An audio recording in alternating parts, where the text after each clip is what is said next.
Hoodrich Radio is the voice of DJ Scream Moran is here. We got a special guest up in the building. She is Dr. Sebi's daughter. She goes by the name of Kellie Bowman up in the building. Welcome to Hoodrich Radio. How are you today? I'm good. Thanks for having me. You good? You good? Yeah. So what have you been up to in general, overall? Well, it's been a road, since 2016. It's been a very interesting road. We lost our father then. Mm-hmm. And from then on, we've been preserving this legacy by continuing to talk about things that are important to us, like health, right, well-being, so those kind of things. Right. How has the response been during that journey, like talking about people, being conscious of their health and their whole lifestyle and just elevating? Well, I think people have always been interested in how to feel better. Mm-hmm. It put us in a new position. Now we became the major healers by what we've been taught. So it put us in different positions. So how has it been for all of us? It's been great. We've been received very well. I've been very blessed with being here in Georgia. Mm-hmm. I enjoy the people. They're so beautiful. But you got people all over the world interested in still knowing about what health means and educating themselves on what makes them feel good, because we're all sick. How so? How are we all sick? Well, if you look at the food sources that we have today, and we look at food sources from even 10 years ago, things have really changed. We have a lot of recalls. We have a lot of things that go on. Mm-hmm. We're getting sicker. We see cancer all the time in children. So we want to look at it and say, what's the difference between now and then? We have to ask ourselves. It's our food. What do you think the first step is? Because if somebody has, let's say someone has a bad diet or the diet that they're accustomed to, what do you think the first step is that people can take up upon the path of better health?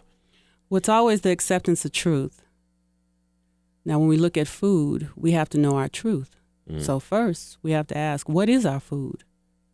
So then begets the answer in our heads. Are we living our truth? So what's the first step? Accepting the fact that I'm sick and I want to feel better. So I need to do better. So I want to search out what makes me whole. And that's our food sources. So when I talk to clients and, I invite Atlanta to come down and see me, sometime let's have some tea. But we'll sit and talk about the things that matter. And we'll talk about the things that shape you for the day, even down to the hour. So we're going to have a conversation about what it is that you want to achieve. And I think all of us have that in common. I don't care what color you are. I don't care where you come from, because we all use the same toilets.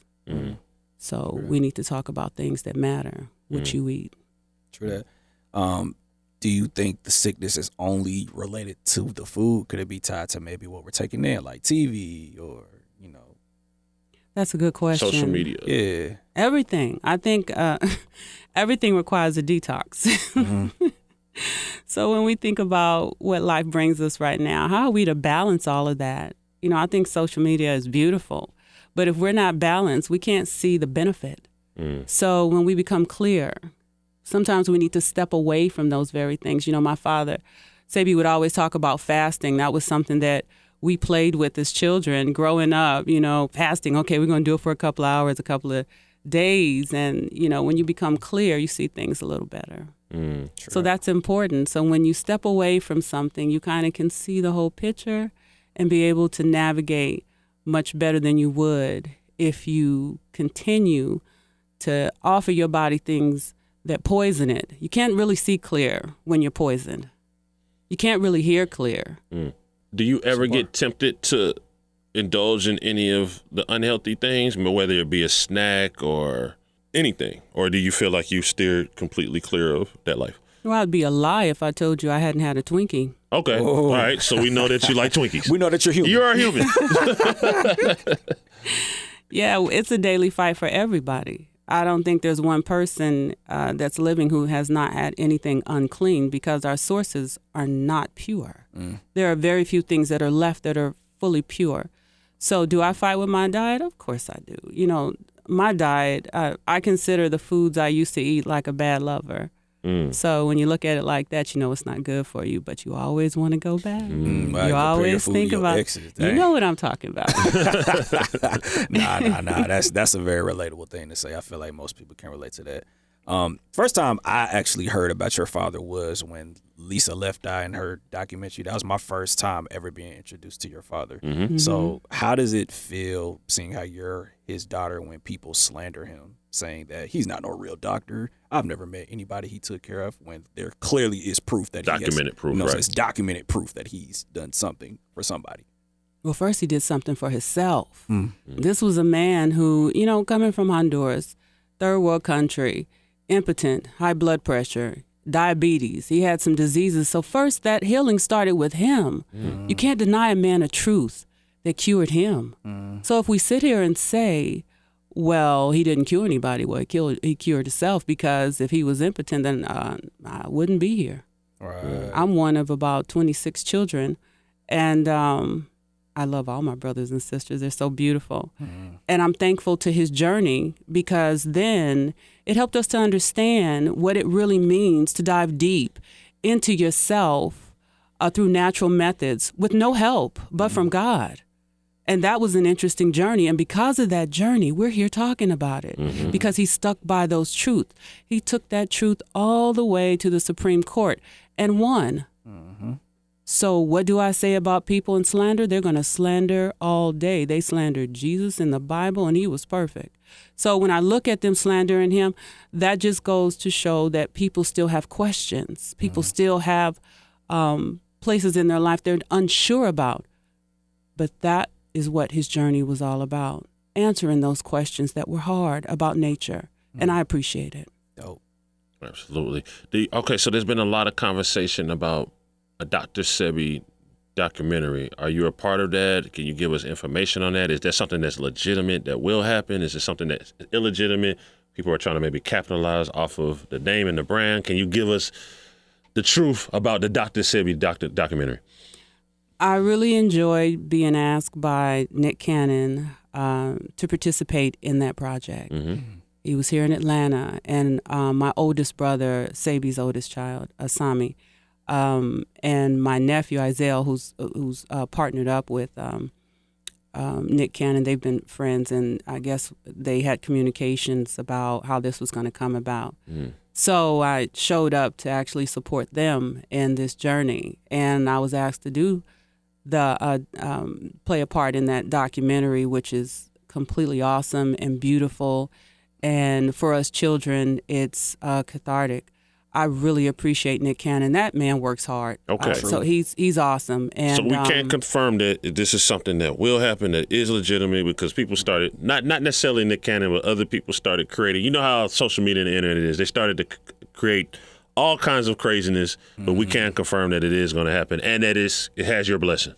It definitely has my blessing. I appreciate it for our family. I appreciated being able to talk about things that matter to our family and other families who have been a part of this journey with Dr. Sebi, as a healer. So, it was a beautiful time. I got to sit and really get to know Nick in a small way, but get to know what he's passionate about. And this project is close to his heart, and I appreciate it. So, has there been any type of closure for your family regarding the mysterious death surrounding your father?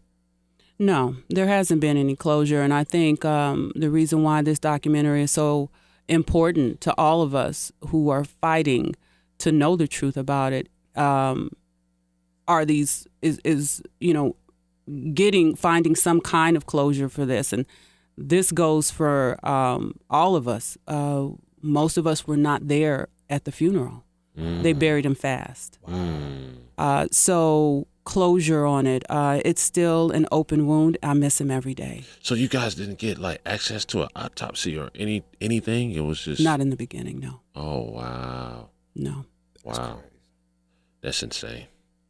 How did you feel when people were trying to tie Nipsey's death in with your father? It's fine. I think that this here situation, they happened in a way that was pretty interesting. And I asked myself the question, how does this all relate to us as his children and his family.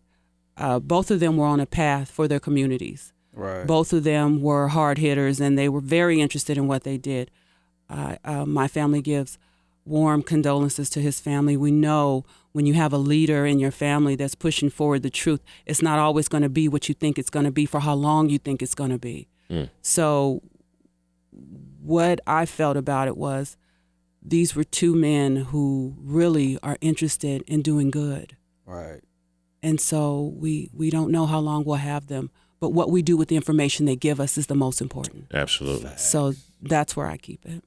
Mm-hmm. Yes, ma'am. So speaking of your diet, what do you listen to? Because what you listen to, what I've learned, I do a lot of deep meditation, and I've learned I've had to eliminate some of the stuff that I used to listen to because it plays over and over in your subconscious and in your conscious, and it can affect the way that you move. So we're really curious, like, what's on your playlist? What do you listen to? You ready? Yes. John Coltrane. John Coltrane. That sound about right. There you go. I thought she was going to say Gucci Man. Yeah. Daughter said no. No. Okay, so John Coltrane. So you're into instrumentation. Yeah.